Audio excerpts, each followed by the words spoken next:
السلام علیکم ورحمۃ اللہ. لا حول ولا قوة الا باللہ. حسبنا اللہ ونعم الوکیل. یا حی یا قیوم برحمتک استغیث. لا الہ الا انت سبحانک انی کنت من الظالمین. ربنا آتنا من لدنک رحمة وهيئ لنا من امرنا رشدا. اللهم صل على محمد وعلى آل محمد واصحاب محمد وازواج محمد وامت محمد اجمعین الى یوم الدین آمین. الحمد للہ رب العالمین والصلاة والسلام علی سید الانبیاء والمرسلین وعلی آلہ واصحابہ اجمعین الى یوم الدین. الحمد للہ آج 11 جون 2023 کو سنڈے کے دن ہمارا یہ پبلک سیشن نمبر 98 منعقد ہونے جا رہا ہے. آپ کے سوالات ریئل ٹائم یہ پرچیوں کی شکل میں میرے پاس آ چکے ہیں. انشاءاللہ ایک ایک کر کے میں انہیں کور کروں گا، لیکن ایک بات جو میں ہر دفعہ کرتا ہوں آج پھر رپیٹ کر دوں. دیکھیں، کچھ کوسچنز تو ایسے ہوتے ہیں کہ جو ہاں یا نہ میں جواب دیا جا سکتا ہے یا ایک لائن کے اندر، لیکن بعض سوالات ایسے ہوتے ہیں کہ ان کے لیے پوری ڈاکٹرن کی ضرورت پڑتی ہے، اس کے ساتھ کئی ایک چیزیں جڑی ہوئی ہوتی ہیں. اب ان باتوں کو اگر میں ہر دفعہ ذکر کروں گا تو پھر تو 2-3 پرچیوں میں ہی ہمارے یہ 1.5-2 گھنٹے صرف ہو جائیں گے. تو اس کا حل پھر ہم نے یہی نکالا ہے، بجائے یہ کہ ہماری کچھ پرچیاں رہ جائیں. شروع میں بعض اوقات ہماری آدھی پرچیاں بھی رہ جایا کرتی تھیں، لیکن اب آلموسٹ 6-7 مہینے سے روٹین یہ بنائی ہے کہ پرچی کوئی رہے گی نہیں انشاءاللہ. باقی جو سوالات تفصیل طلب ہوں گے اس کے اوپر میں آپ کو ریفرنس دے دوں گا کہ فلاں میری ویڈیو دیکھ لیں، اس ٹاپک کے اوپر میں نے اس کے اوپر تفصیلی گفتگو کی ہوئی ہے. یہاں تو صرف میں آپ کو ورڈکٹ دے سکتا ہوں نمازیں جمع کرنے کے حوالے سے. صرف نماز فرض پڑھ لینا ہی کیا کافی ہے؟ لیکن اگر اس کے ساتھ تفصیلی بحثیں ذکر کریں تو پھر کم از کم 10-15 منٹ، آدھا گھنٹہ چاہیے.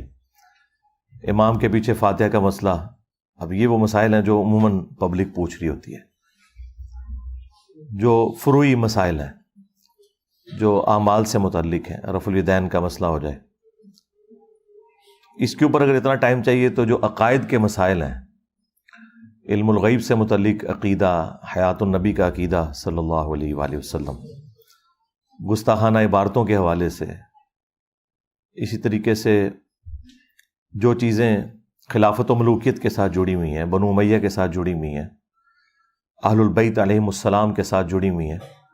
اب ان میں تو بعض چیزیں ایسی ہیں جو بڑی تفصیل طلب ہوتی ہیں.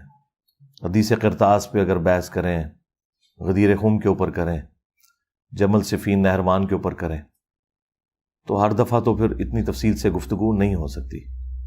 تو اس کا حل یہی ہے کہ آپ کو ویڈیو ریفر کر دی جائے کہ اس ٹاپک کے اوپر یہ ویڈیو دیکھ لیں. اور وہ ویڈیو تلاش کرنا کوئی مسئلہ نہیں ہوگا. آپ یوٹیوب کے اوپر جا کے سرچ بار میں رومن میں ٹائپ کریں گے تو ایک ویڈیو نہیں، درجنوں ویڈیو اس ٹاپک کے اوپر کھل جائیں گی، کیونکہ ہم نے اوپن اجازت دی ہوئی ہے. ہزاروں چینلز بن چکے ہیں میرے نام کے اوپر، اور مختلف انداز میں لوگوں نے مختلف کلپس کاٹ کے ویڈیوز اپلوڈ کی ہوئی ہیں. تو آپ کوئی بھی کی ورڈ ٹائپ کرتے ہیں تو ایک نہیں، درجنوں بلکہ سینکڑوں ویڈیوز اس ٹاپک سے متعلق میری کھل جاتی ہیں. تو اس میں آپ دیکھ لیں، جو آپ کو آپٹیمل لگتی ہے وہ آپ دیکھ لیں. ایک سے زیادہ ویڈیوز بھی مختلف ٹاپکس کے اوپر ہوں گی. اللہ کا نام لے کے آپ کی ریئل ٹائم جو پرچیاں آئی ہوئی ہیں میں شروع کرتا ہوں. اکثر لوگ قرآن و حدیث میں دلیل سننے کے بعد بھی اپنے بزرگوں کی باتوں کو ترجیح دیتے ہیں اور خود کو عاشق رسول بتاتے ہیں. کیا ایسے لوگوں کا ایمان کامل ہے؟ یقیناً ان سے بھی اگر آپ الگ سے پوچھیں تو وہ بھی کہیں گے کہ کامل نہیں ہے ایمان. کیسے ایمان کامل ہو سکتا ہے؟ اب یہ سوال یعنی اتنا کرٹیکل کوسچن ہے، اس کے اوپر 1 گھنٹہ صرف اسی سوال پہ اگر بولنا شروع کریں تو میں اپنا درد دل آپ کے سامنے رکھ سکتا ہوں کہ کس طریقے سے مختلف فرقوں نے مختلف سلوگنز بنا کے امت کو دھوکے میں ڈالا ہوا ہے. کل حزب بما لدیہم فرحون، ہر فرقہ اس کے اندر خوش ہے جو اس کے پاس ہے. یہ اسپیسیفکلی آیت تو جیوز اور کرسچنس کے بارے میں تھی. اللہ تعالیٰ نے فرمایا کہ انبیاء کے جانے کے بعد انہوں نے اپنے دین کو پارا پارا کر دیا، اور ہر فرقہ اس بات پہ خوش ہے جو اس کے پاس ہے. تو اس امت کا بھی وہی حال ہوا ہے، کیونکہ بخاری مسلم دونوں میں حدیث موجود ہے. اللہ کے محبوب صلی اللہ علیہ وآلہ وسلم نے فرمایا تم بھی اگلے لوگوں کے طریقے پر چل پڑو گے، قدم با قدم، بالشت بر بالشت، حتیٰ کہ اگلے لوگوں میں سے کوئی گوہ کے سوراخ میں داخل ہوا تو تم بھی وہی کام کرو گے. صحابہ کرام علیہم رضوان نے پوچھا یہ اگلے لوگوں سے مراد کیا یہود و نصارہ ہیں؟ تو آپ صلی اللہ علیہ وآلہ وسلم نے فرمایا کہ اگر وہ لوگ مراد نہیں تو اور کون سے لوگ مراد ہیں. یہ بخاری اور مسلم کی متفقہ حدیث اس بات کے اوپر گواہ ہے کہ اگلی امتوں کی جو خرابیاں ہیں وہ اس امت میں بھی ٹرانسفر ہوں گی، اور وہ ہمیں ہر پہلو سے نظر آتا ہے. ڈاکٹر اشرف آصف جلالی صاحب ایک بریلوی عالم دین ہے. اب ان کے لیے یہ بخاری مسلم کی حدیث بہت بڑا امتحان ہے، کیونکہ وہ ایسے فرقے سے تعلق رکھتے ہیں کہ جن کی خرابیاں جب ہم قرآن و سنت سے ہائی لائٹ کرتے ہیں تو وہ یہ کہہ کے جان چھڑا لیتے ہیں یہ تو یہود و نصارہ کے بارے میں ہے، یہ کافروں کے بارے میں ہے. تو پھر ہم انہیں یہی حدیث سناتے ہیں کہ نبی علیہ السلام نے فرمایا تھا کہ یہود و نصارہ میں جتنی خرابیاں ہیں وہ اس امت میں ٹرانسفر ہوں گی. تو جب وہ خرابیاں ٹرانسفر ہوں گی، اور اتنی تفصیل کے ساتھ بتایا کہ قدم با قدم، بالشت بر بالشت، آپ اس امت کے اندر جتنی بھی گمراہیاں جو ہم ہائی لائٹ کرتے ہیں اگر ان کی لسٹ بنائے تو وہ تمام کی تمام گمراہیاں آپ کو یہود و نصارہ میں نظر آئیں گی، اور بعض تو ایسی ہیں جو یہود و نصارہ سے زیادہ ورسٹ فارم میں اس امت کے اندر. یہی وجہ ہے کہ سورۃ البقرہ قرآن میں سٹارٹ میں رکھی گئی ہے، حالانکہ سورہ بقرہ اس وقت نازل ہوئی تھی جب 2/3 قرآن نازل ہو چکا تھا. 70% حصہ قرآن کا آلموسٹ نازل ہو چکا تھا، اس کے بعد سورہ بقرہ نازل ہوئی ہے. لیکن قرآن میں مصحف کی ترتیب میں وہ شروع میں ہے. اس کی وجہ یہ ہے کہ جب بھی کوئی شخص قرآن کھول کے پڑھے تو اسے یہ اندازہ ہو کہ امتوں میں یہ خرابیاں آتی ہیں تو امت ڈیویٹ کر جاتی ہے رائے حق سے.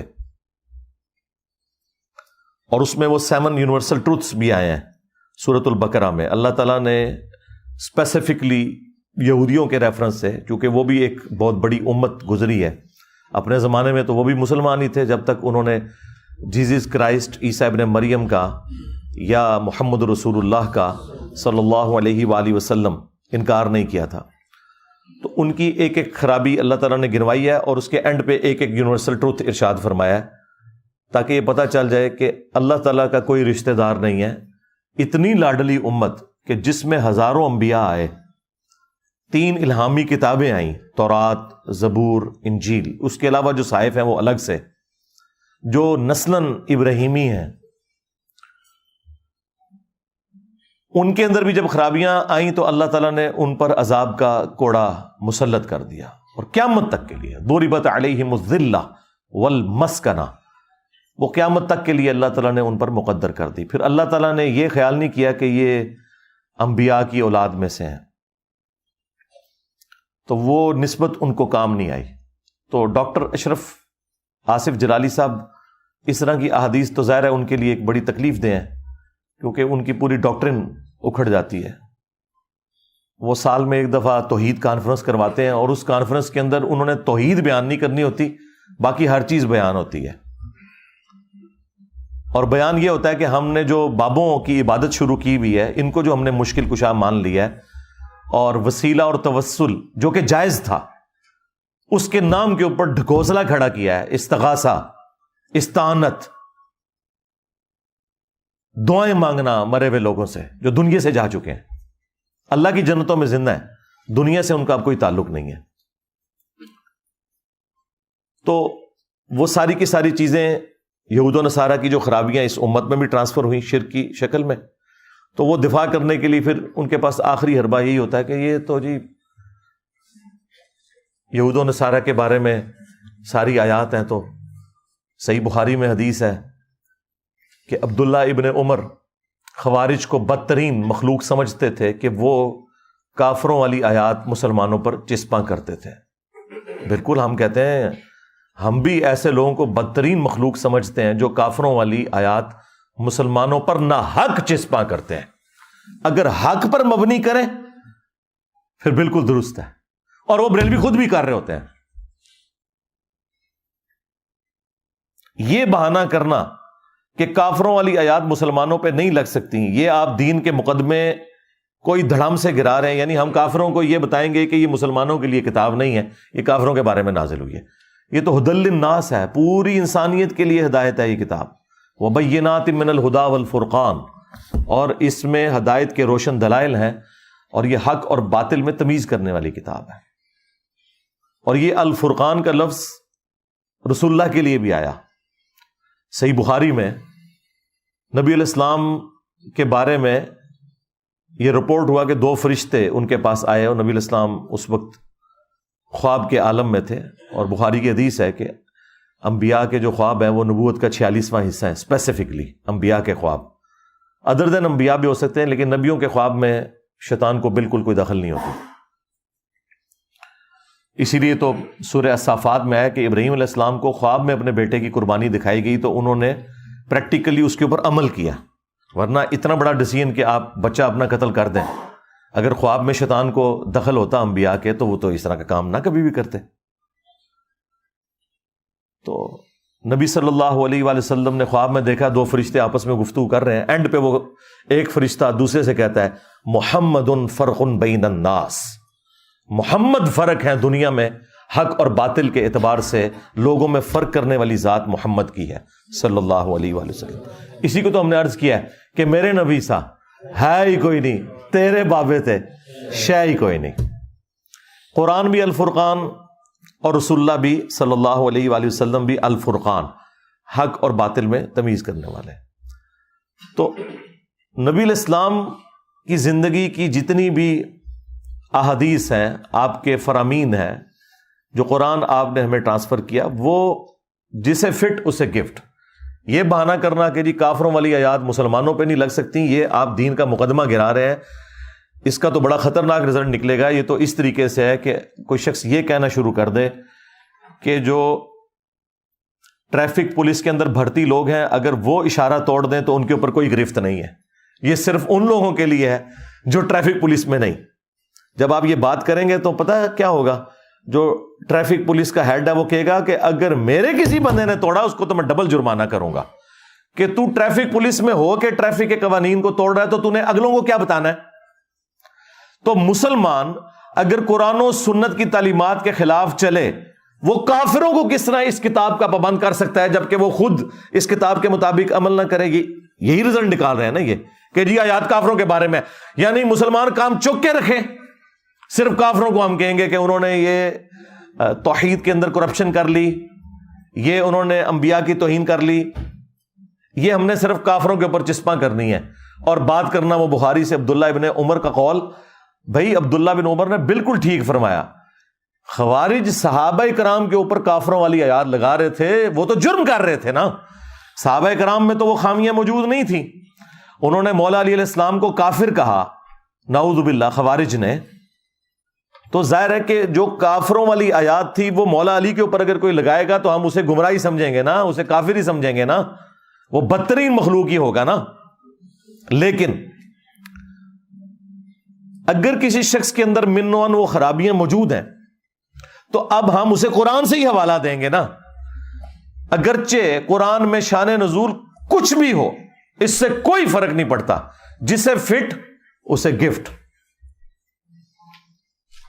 دنیا میں آپ اس کو مثال سے سمجھیں، ٹریفک سگنل جو ہے جب گرین ہوتا ہے تو گاڑی چل پڑتی ہے، ریڈ پہ کھڑی ہو جاتی ہے۔ اب کوئی شخص اس چکر میں پڑ جائے کہ جی اس کا شان نزول کیا ہے، کسی کے دماغ میں یہ کیسے یہ بات آئی ہے کہ ریڈ کے اوپر کھڑے ہونا ہے اور گرین پہ چلنا ہے. چلیں یہ ایک اچھی ہسٹوریکل ڈسکوری تو ہو سکتی ہے، لیکن اس میں سے کیا اینڈ رزلٹ یہ نکلے گا کہ آپ نے ریڈ کے اوپر چلنا شروع کر دینا ہے اور گرین کے اوپر کھڑا ہونا شروع کر دینا ہے؟ یہ ہوگا؟ تو یہ صرف علمی شہوت پوری کرنے والی بات ہے. جی ایس آیت دا شان نزول لبو، جی حدیث دا شان نزول لبو. او بھائی حدیث کا آیت کا شان نزول کچھ بھی ہو، حکم قیامت تک باقی ہوتا ہے.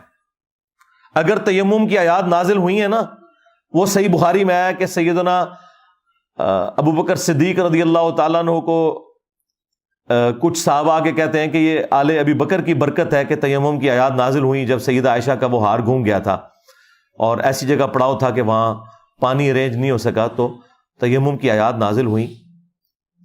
تو یہ واقعہ اگر کسی کو نہ بھی پتا ہو تب بھی تیمم کا طریقہ وہی رہے گا جو قرآن میں لکھا ہوا ہے، کیونکہ تیمم کی آیات تو اب آفاقی ہے نا قیامت تک کے لیے، وہ تو نہیں چینج ہونی. وہ چاہے سفر میں ہو، چاہے بیماری میں ہو، چاہے کوئی سورج نکلنے میں 5 منٹ رہ گئے اور وہ اٹھا ہے اور اس پہ غسل فرض ہے تو وہ بھی تیمم کر کے نماز پڑھ لے گا اپنا ٹائم مینج کرنے کے لیے. وہ احکامات تو اب جنرل ہو گئے. ٹریفک سگنل میں اگر بلڈ کی وجہ سے کسی نے سرخ کلر کے اوپر رکنا رکھ لیا ہے اور گرینری کی خوبصورتی کی وجہ سے یہ رکھ لیا ہے کہ اس پہ ٹریفک چل پڑے گی، تو یہ ایک اچھی علمی انفارمیشن تو ضرور ہو سکتی ہے، لیکن اس کا اینڈ رزلٹ وہی نکلے گا جو پہلے دن تھا.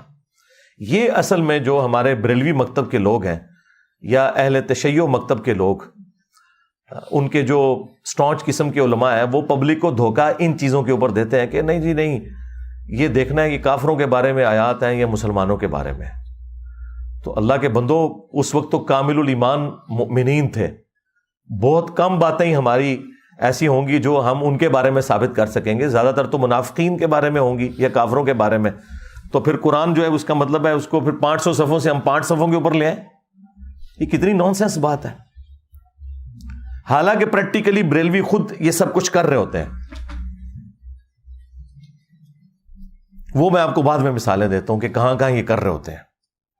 پہلے اس حدیث کی طرف آئیں جو میں نے بیان کی بخاری مسلم سے، کہ ڈاکٹر اشرف آصف جلالی صاحب کہتے ہیں کہ جی یہ جو حدیث ہے نا کہ تم بھی اگلے لوگوں کی پیروی کرو گے قدم با قدم، بالشت بر بالشت، حتیٰ کہ ان میں سے کوئی گوہ کے سوراخ میں داخل ہوا تو تم بھی یہی کرو گے.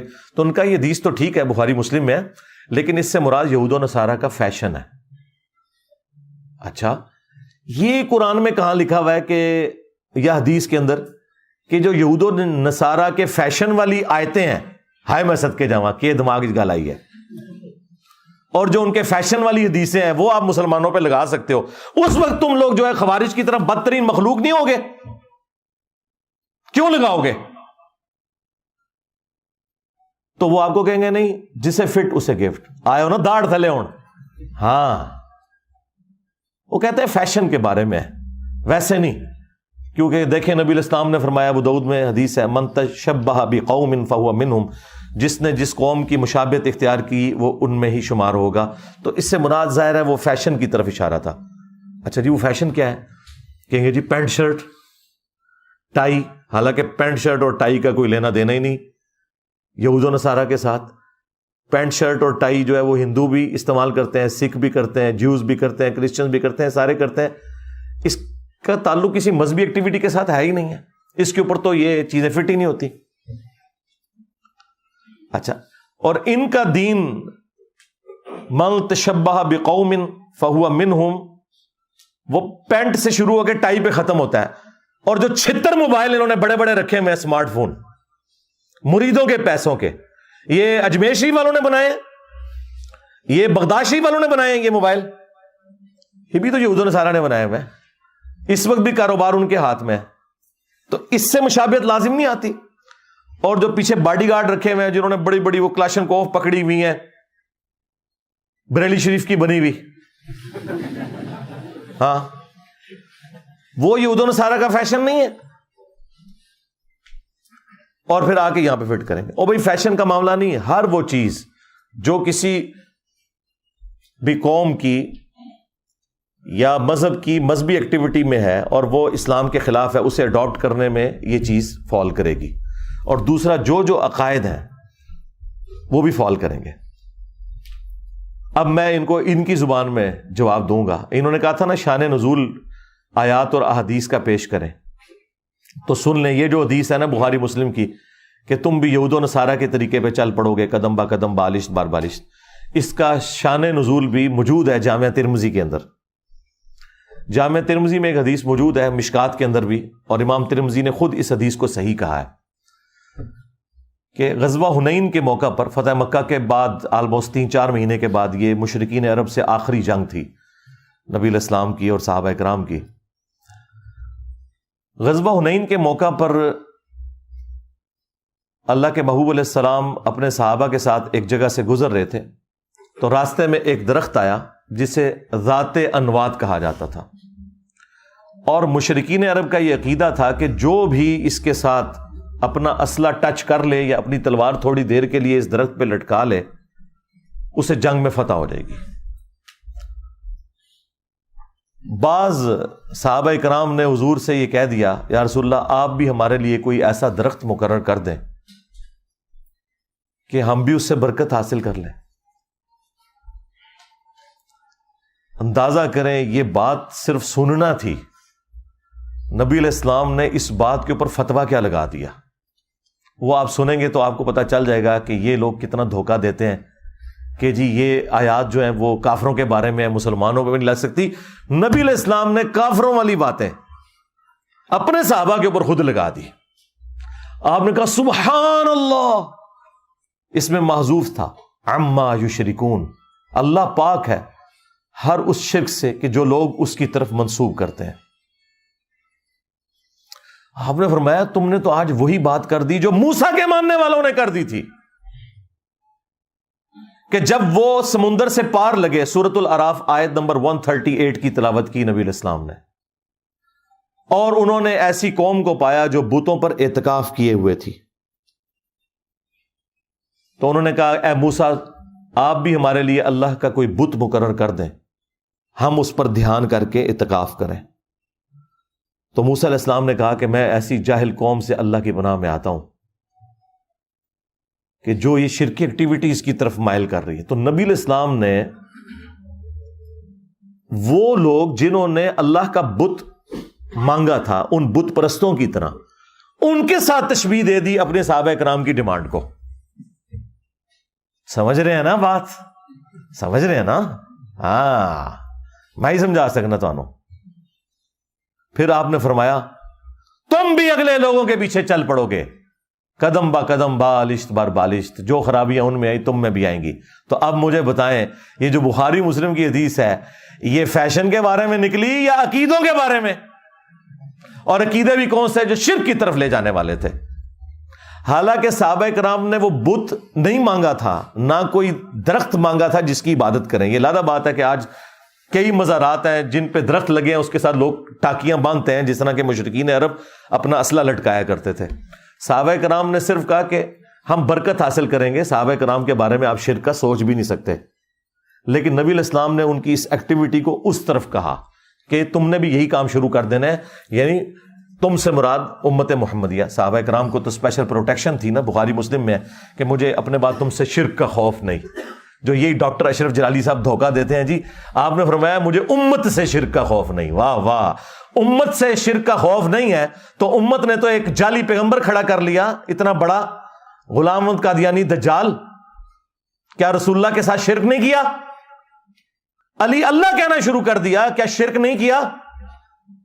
علی اللہ کہنا جو ایک شیعہ کا آف شوٹ ہے نصیریہ, جسے شیعہ خود بھی کافر سمجھتے ہیں, وہ علی اللہ کہتے ہیں. تو کیا یہ شرک نہیں ہوا؟ کیا یہ یہود و نصارہ کا فرقہ ہے جو شرک کر رہا ہے؟ شیعہ سے ہی نکلا ہے نا.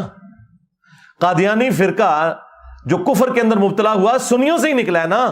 غلام احمد قادیانی سنی تھا, شیعہ نہیں تھا. بلکہ اس کے ماننے والے تو ابھی تک اپنے آپ کو حنفی کہتے ہیں, بغیر رفع الیدین کے نماز پڑھتے ہیں. الحمدللہ حنفی بریلوی, حنفی دیوبندیوں کے جائز بھائی ہیں حنفی قادیانی. جی ہاں, ان کے مربی کی وہ ویڈیو بھی ریکارڈ ہے کہ ہم امام حنیفہ کو فالو کرتے ہیں.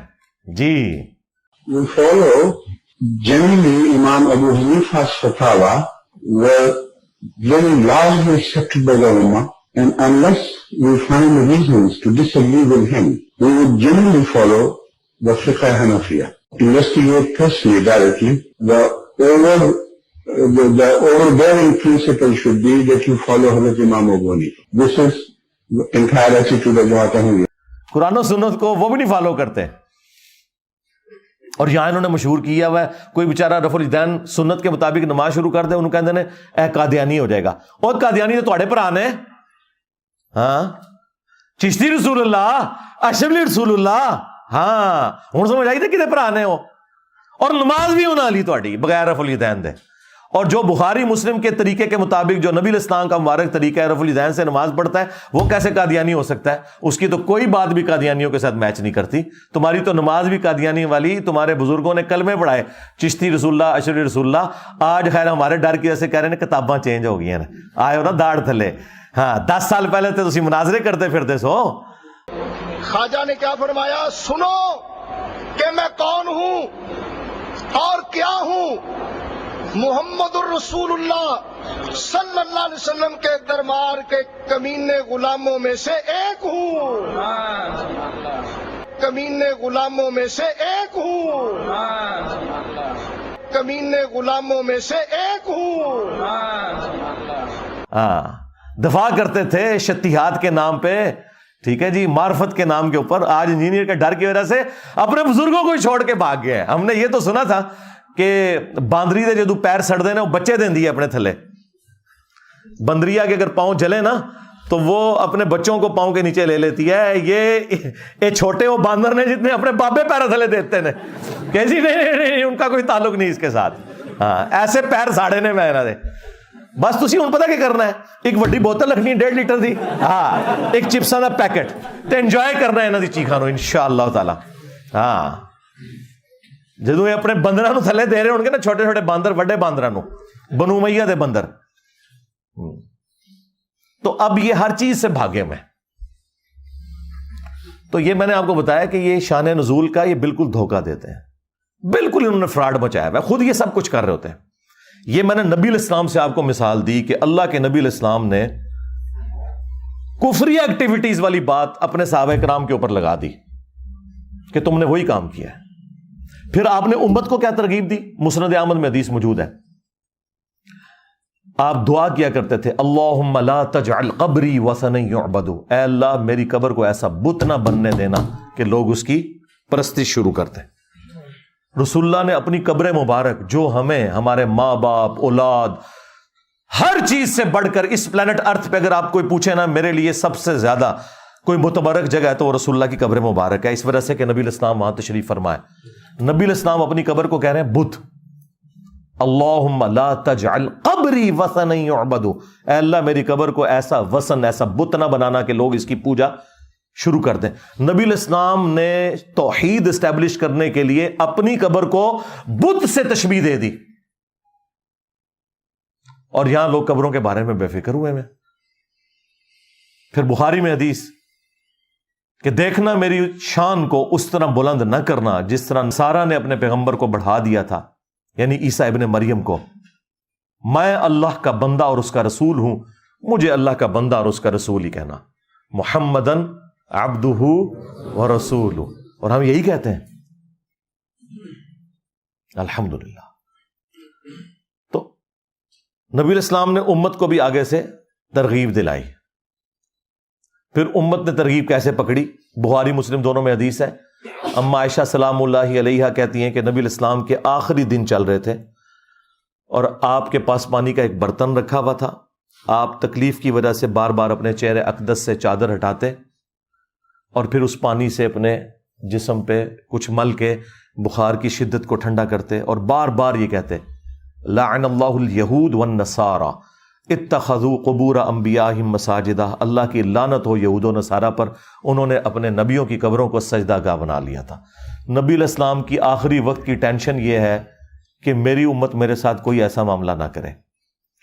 اور اس حدیث میں بخاری اور مسلم دونوں میں آگے ہماری ماں سیدہ عائشہ سلام اللہ علیہا کے الفاظ ہیں کہ اگر ہمیں یہ خطرہ نہ ہوتا کہ لوگ رسول اللہ کی قبر پہ سجدے شروع کر دیں گے تو میں رسول اللہ کی قبر کو عوام الناس کی زیارت کے لیے کھلا چھوڑ دیتی، یعنی اپنے حجرے کی دیوار بھی گرا دیتی، جس کا جب دل کرے رسول اللہ کی قبر پہ حاضر ہو، لیکن مجھے یہ خطرہ ہے کہ لوگ قبر پہ سجدے شروع کر دیں گے۔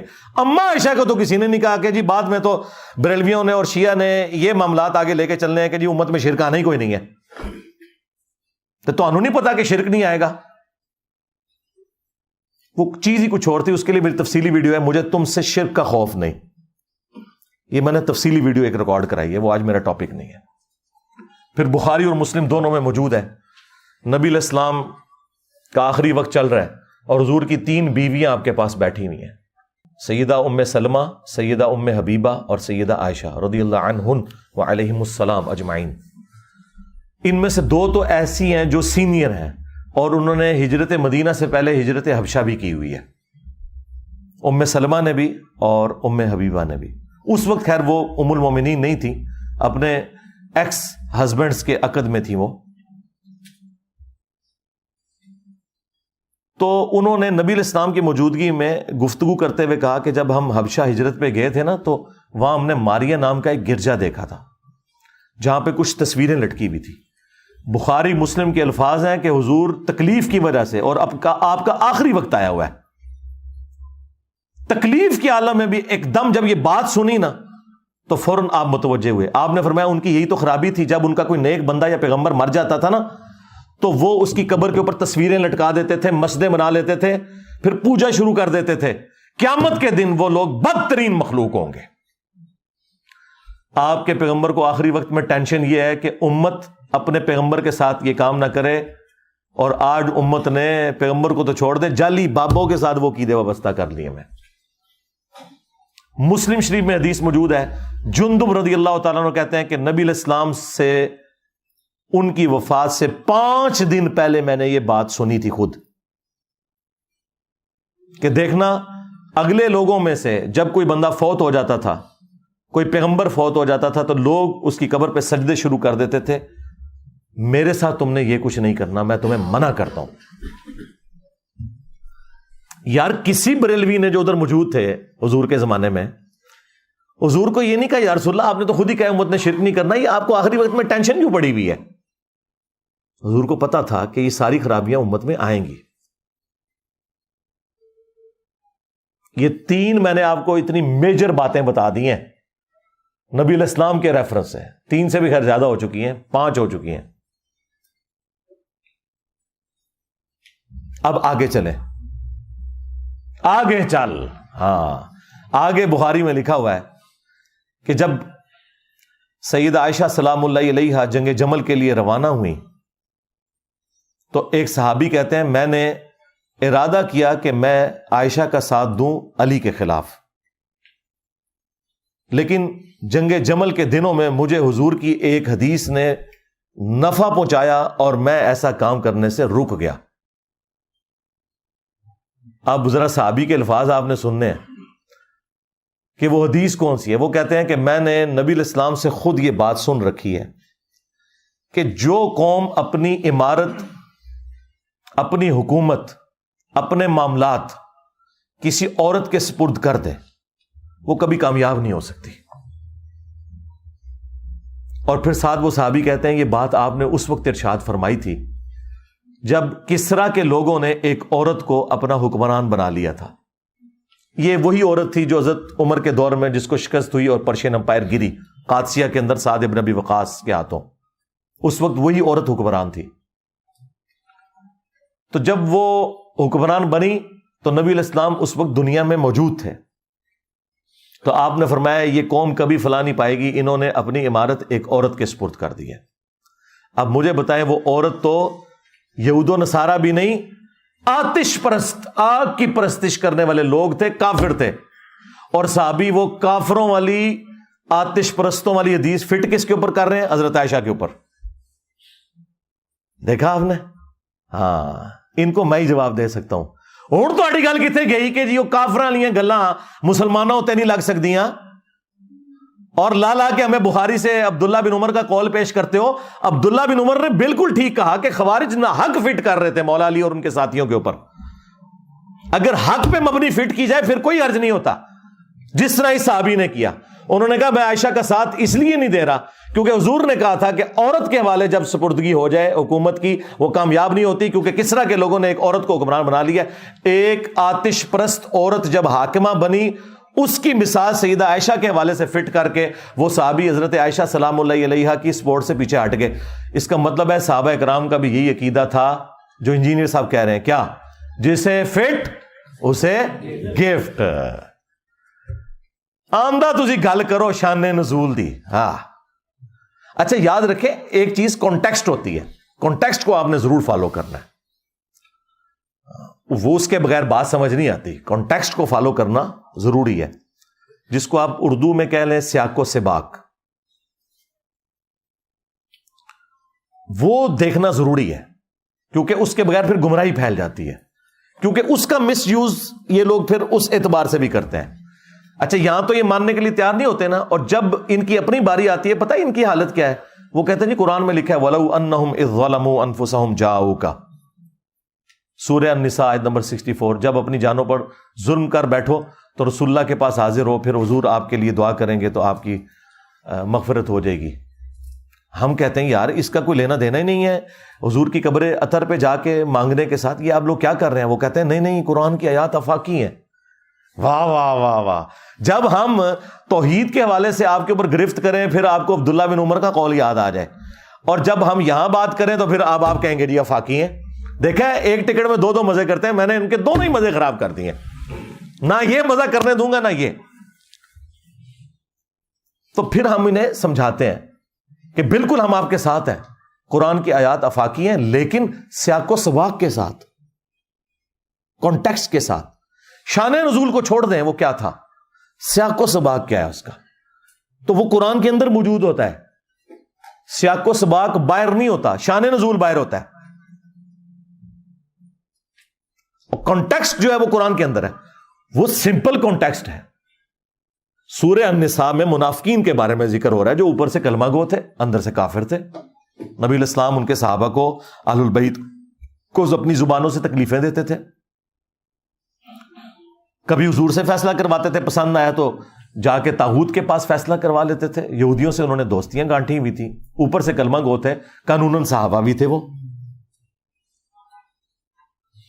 تو ان کے بارے میں آیا کہ یہ جو طاغوت کے پاس جا کے فیصلہ کرواتے ہیں نا، جو انہوں نے اب اپنی جانوں پہ یہ ظلم کیا ہے نا کہ اللہ کے نبی کے حاکم ہوتے ہوئے انہوں نے جا کے کافروں سے فیصلے کروائے ہیں، تو اب ان کو چاہیے کہ آگے حضور سے معافی مانگے اور حضور ان کے لیے مغفرت کی دعا کریں، پھر اللہ تعالیٰ انہیں معاف کر دے گا.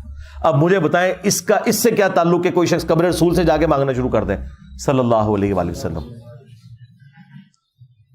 یہ چیز ہی کچھ اور تھی. اور اگر کوئی کہتا ہے یہ آفاقی ہے تو سرکار چھوڑ دو.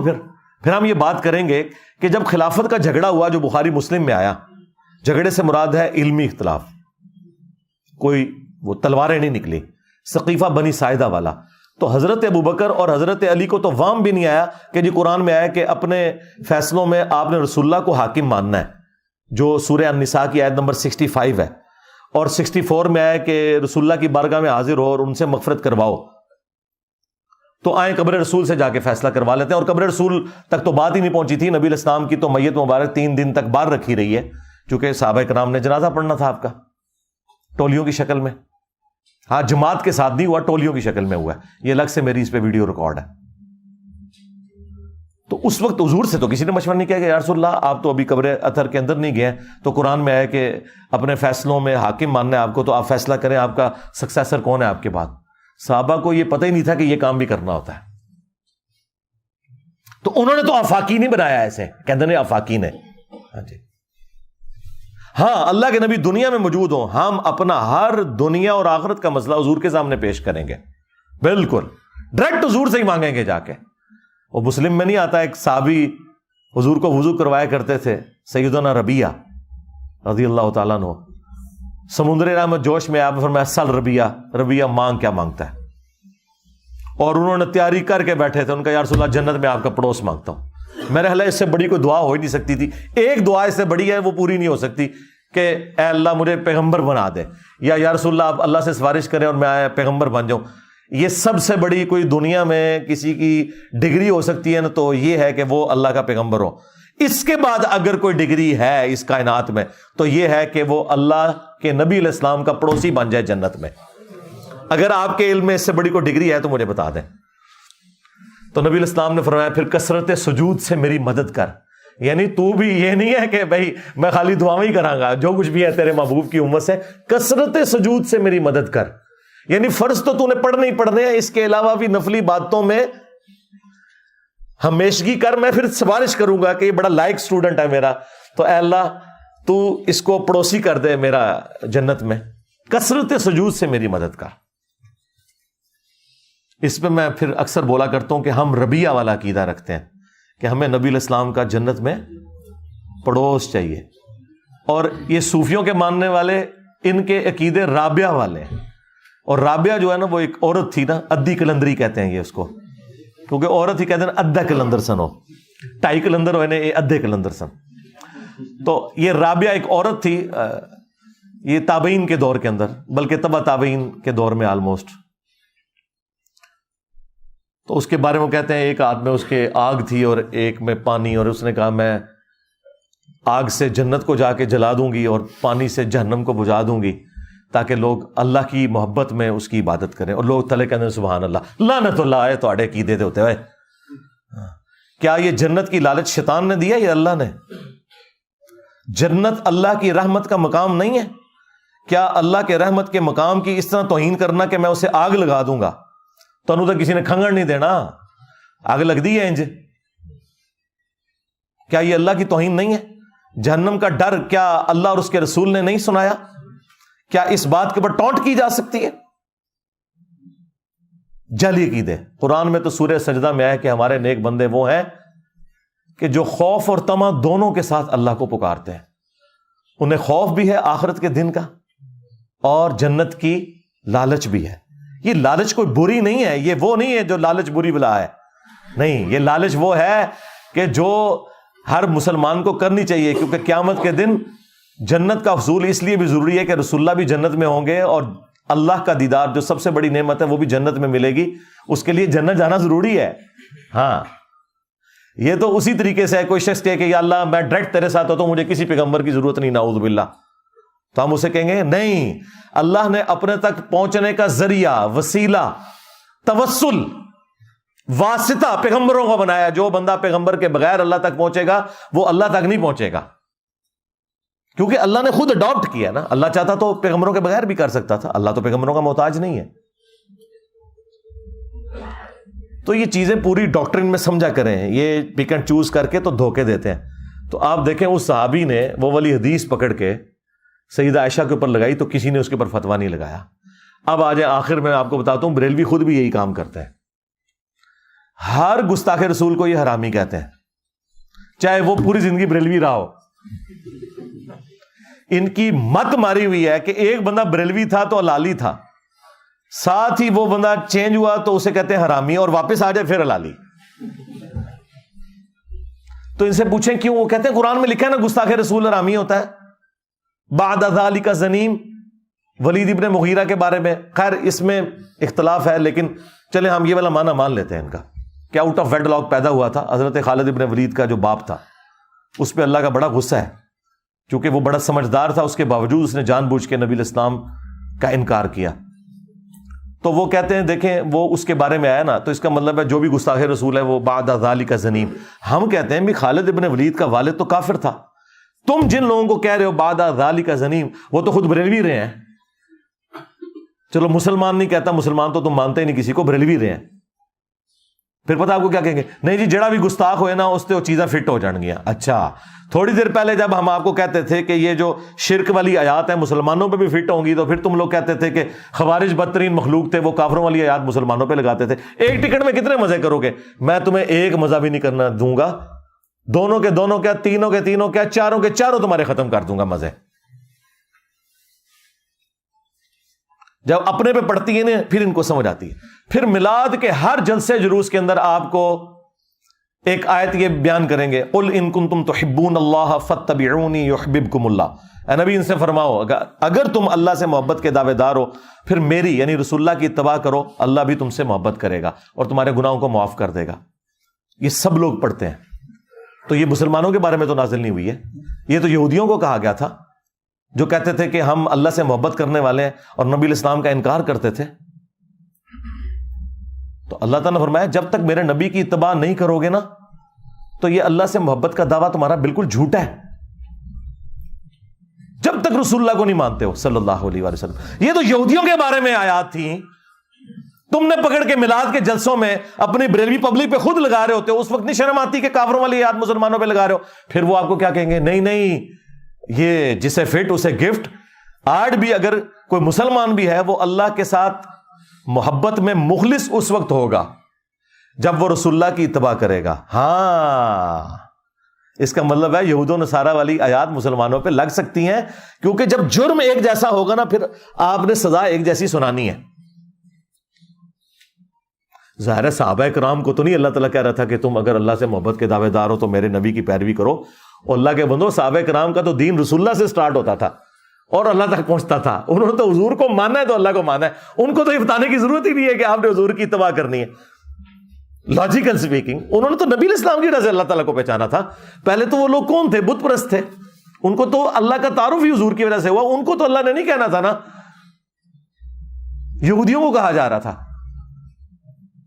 یہ فٹ کرتے ہیں، کہتے ہیں جی وہ دیکھیں آج بھی محبت کا معیار یہی ہے۔ یہ لادہ بات ہے کہ محبت بس اتنی ہے آیت بیان کرنے تک، اس میں یہ نہیں تھا کہ اگر تم اللہ سے محبت کرتے ہو تو نبی کے نام کے نعرے لگاؤ، اس میں تھا کہ اتباع کرو، اور اتباع کہتے ہیں محبت کے ساتھ پیروی کرنے کو۔ اور اس کا مطلب آپ کو پتا کیا ہے؟ اس کا مطلب یہ ہے کہ پوری دنیا ایک طرف ہو، اللہ اور اس کے رسول کے احکامات دوسری طرف، تو آپ کے لیے ٹاپ پرائرٹی یہ ہونی چاہیے جو سورہ توبہ کی آیت نمبر 24 میں اللہ تعالیٰ نے 8 چیزیں گنوائی ہیں اور اس کے مقابلے میں 3 چیزیں،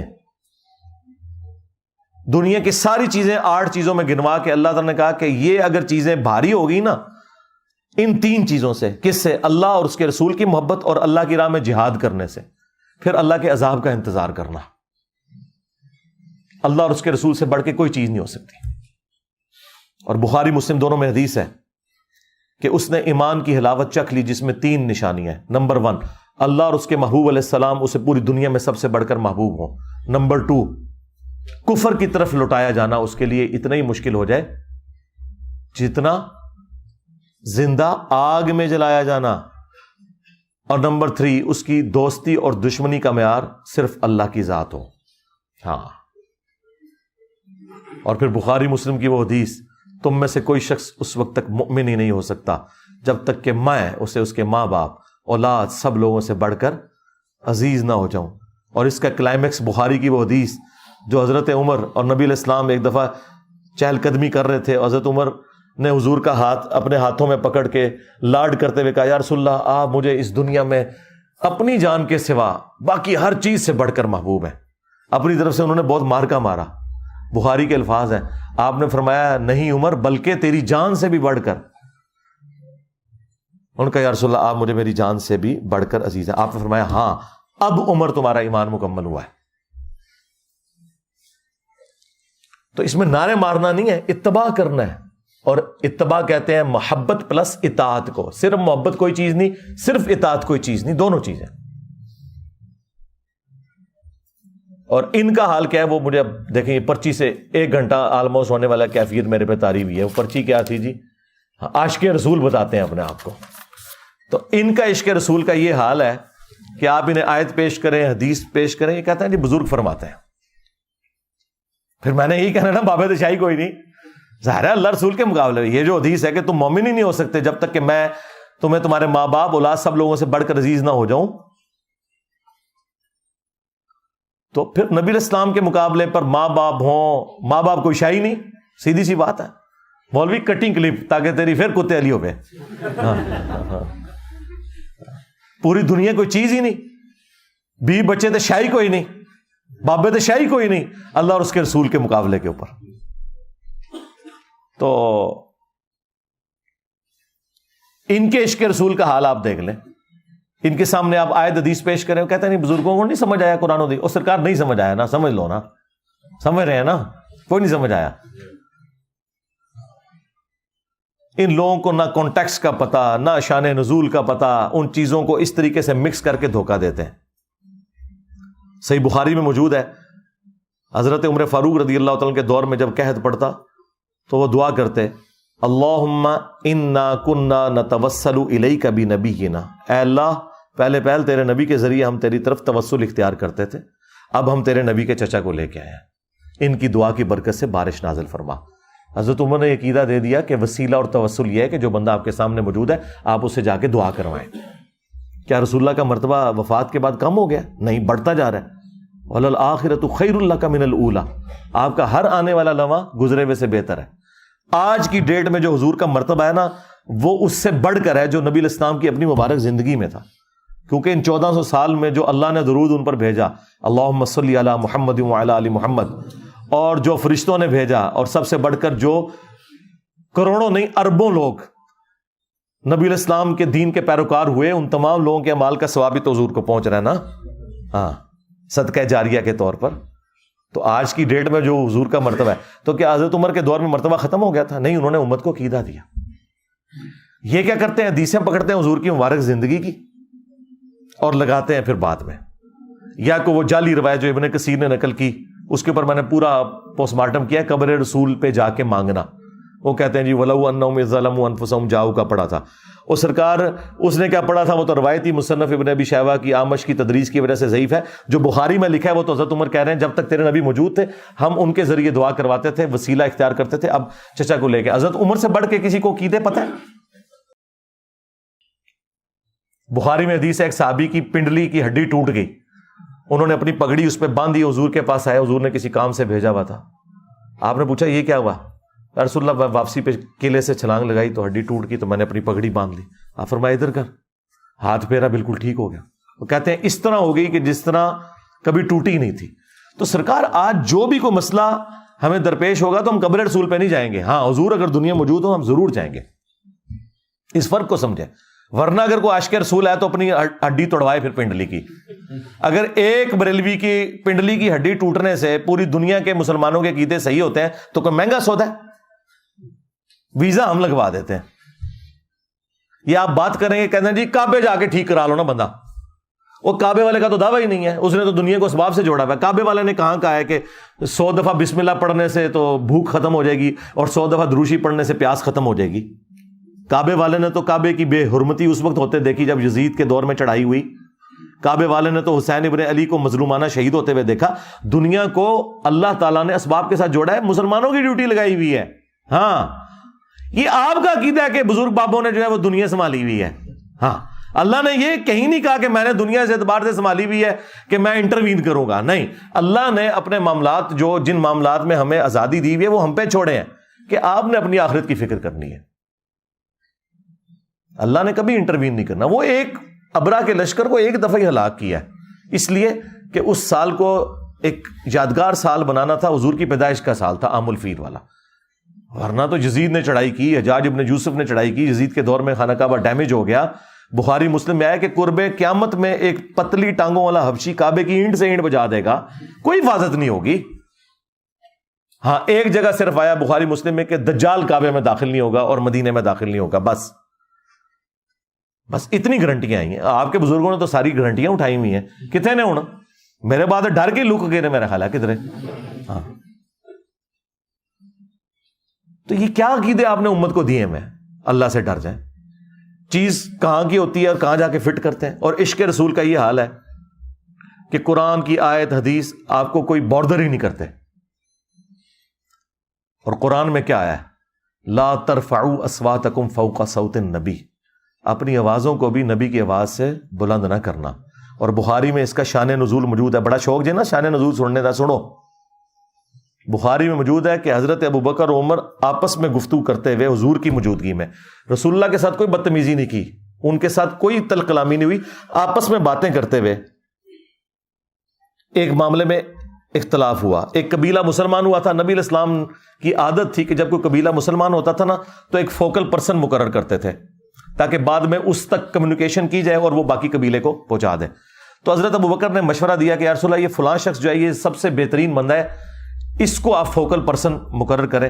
حضرت عمر نے کہا نہیں یہ بندہ ٹھیک نہیں, اس کو کریں. اب یہ دو مختلف بندوں کے اوپر اختلاف شروع ہو گیا. حضرت ابوبکر نے کہا کہ عمر میں جب بھی کوئی مشورہ دیتا ہوں تم ہمیشہ میری مخالفت کرتے ہو. بس کرتے کرتے جھگڑا ہوا, آواز بلند ہو گئی, قرآن کی آیات نازل ہو گئی, اور وہ تابعی جو روایت کرتا ہے نا عبداللہ ابن ابی ملیکہ, عبداللہ ابن زبیر کا شاگرد ہے صحابی کا, عبداللہ ابن زبیر سے وہ روایت کرتے ہوئے کہتا ہے کہ قریب تھا کہ اس مخلوق کے دو بہترین لوگ برباد ہو جاتے جب انہوں نے انجانے میں رسول اللہ کے حضور اپنی آوازوں کو بلند کر دیا, اور وہ دو بہترین لوگ ابو بکر اور عمر تھے. سرکار اگر ابو بکر اور عمر کا یہ حال ہے تو تواڈے بابے تو شاہی کوئی نہیں.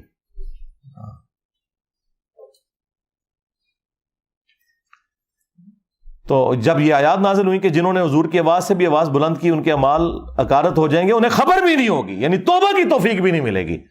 تو اس کے بعد صحابہ کرام حضور کے ساتھ اتنی آہستہ آواز میں بات کرتے تھے کہ بخاری کے الفاظ ہیں, عبداللہ ابن زبیر کہتے ہیں حضرت عمر کی تو آواز اتنی کم ہوگی کہ حضور کو بعض کا سنائی نہیں دیتی تھی. آپ کہتے تھے اونچا بولو مجھے آواز نہیں آ رہی. تو پھر اگلی آیات نازل ہوئی, ان الذین یغضون اصواتهم عند رسول اللہ, بے شک جو لوگ رسول اللہ کے حضور اپنی آوازوں کو پست رکھتے ہیں یہی وہ لوگ ہیں جن کے دلوں کو اللہ نے تقوی کے لیے چن لیا ہے, ان کے لیے مغفرت اور اجر عظیم ہے. اللہم اجعلنا منہم مع النبیین والصدیقین والشہداء والصالحین, آمین. اور آج بھی روزہ شریف کے اوپر یہ آیات لکھی ہوئی ہیں. سبحان اللہ. وہ تین بڑی بڑی جالیاں ہیں نا, ایگزیکٹ جہاں قبر رسول ہے نا صلی اللہ علیہ وآلہ وسلم, جو بڑا سا ایک انہوں نے رنگ بنایا ہوا ہے, اس کے ساتھ دو چھوٹے رنگ ہیں ابو بکر عمر. تو ان جالیوں کے اوپر یہ لکھا ہوا ہے لا ترفعوا اصواتکم فوق صوت النبی, کیونکہ آج بھی رسول اللہ کی قبر کے پاس آواز بلند کرنا یہ گستاخی ہے. ایون حج عمرے کی کتاب جو مفتی اعظم سعودیہ نے نکالی ہے اس میں لکھا ہے کہ نبی علیہ السلام اپنی وفات کے بعد بھی اسی طرح قابل احترام ہے جس طرح اپنی زندگی میں تھے. قبر رسول کے پاس بھی آپ آواز بلند نہیں کر سکتے. تو سینٹر والی جالیوں پہ یہ آیت لکھی ہے, اور جو باب السلام کی طرف سے جب آپ انٹر ہوتے ہیں تو یہ سینٹر والی جالیوں کے ساتھ جو یہ والی پہلے جو جالیاں آتی ہیں ان کے اوپر وہ آیت لکھی ہے ان الذین یغضون اصواتهم عند رسول اللہ, بے شک جو لوگ اپنی آوازیں پست رکھتے ہیں رسول اللہ کے حضور ان کی دلوں کو اللہ نے تقوی کے لیے چن لیا, ان کے لیے مغفرت اور اجر عظیم ہے. پہلے یہ آیات آتی ہیں, پھر قبر رسول کے اوپر والی آیات لا ترفعوا اصواتکم فوق صوت النبی, پھر تیسری آخری جالیاں آتی ہیں جو آپ باب البقیع سے باہر نکل جاتے ہیں بقیع کی طرف, اس کے اوپر لکھا ہے ما کان محمد ابا احد من رجالکم ولکن رسول اللہ وخاتم النبیین, ختم نبوت والی آیت اس کے اوپر لکھی ہوئی ہے.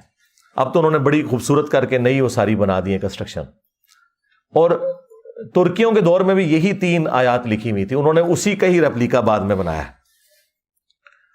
تو میں نے اس سے جو مدنی رزلٹ نکالا ہے نا وہ بڑا حیران کن ہے. یہ عشق رسول کا دعویٰ کرتے ہیں, مجھے بتائیں جو لوگ انجانے میں حضور کی موجودگی میں ان سے آواز بلند کر دیں وہ تو ہو جائیں برباد, چاہے وہ ابو بکر عمر ہی کیوں نہ ہوں.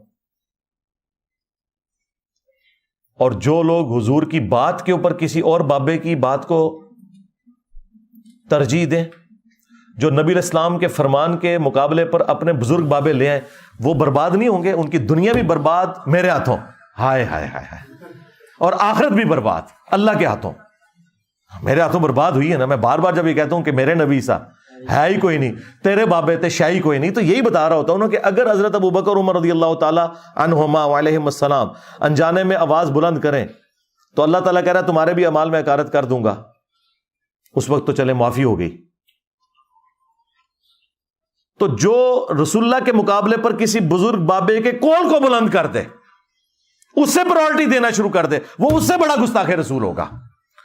یار آواز کا آواز سے بلند ہونا یہ چھوٹی گستاخی ہے, فرمان سے کسی کی فرمان کو بلند کر دینا, بلکہ کسی کے بکواس کو بلند کر دینا, فرمان تو ہے ہی نہیں مقابلے والے کا, تو وہ تو بکواس ہی ہے جو اللہ اور اس کے رسول کے مقابلے پہ. سب سے بڑے گستاخ رسول وہ ہوں گے جو اللہ اور اس کے رسول عز و جل و صلی اللہ علیہ وآلہ وسلم کی تعلیمات کے مقابلے پر اپنے بزرگ بابوں کی تعلیمات کو ترجیح دیں گے. وہ ہیں اصل میں گستاخ رسول, وہ عاشق رسول نہیں ہو سکتے. اور ان کے لیے ہمارا ایک نعرہ ہی کافی ہے کہ میرے نبی سا ہے ہی کوئی نہیں, تیرے بابے تے شے ہی کوئی نہیں. صلو علی محمد وآل محمد اللہم صلی علی محمد وعلی آل محمد واصحاب محمد وازواج محمد وامت محمد اجمعین الی یوم الدین آمین. لو جی ایک پرچی نے تو تہاڈا گھنٹہ لگا دیتا جی. اے تہانوں میں ایک جڑا کہندا نا ایک ٹیسٹر لوایا گیا, کہندا نا ایویں کہندا جی گھنٹہ بول سکدے, ایک پرچی تے بولیا جی.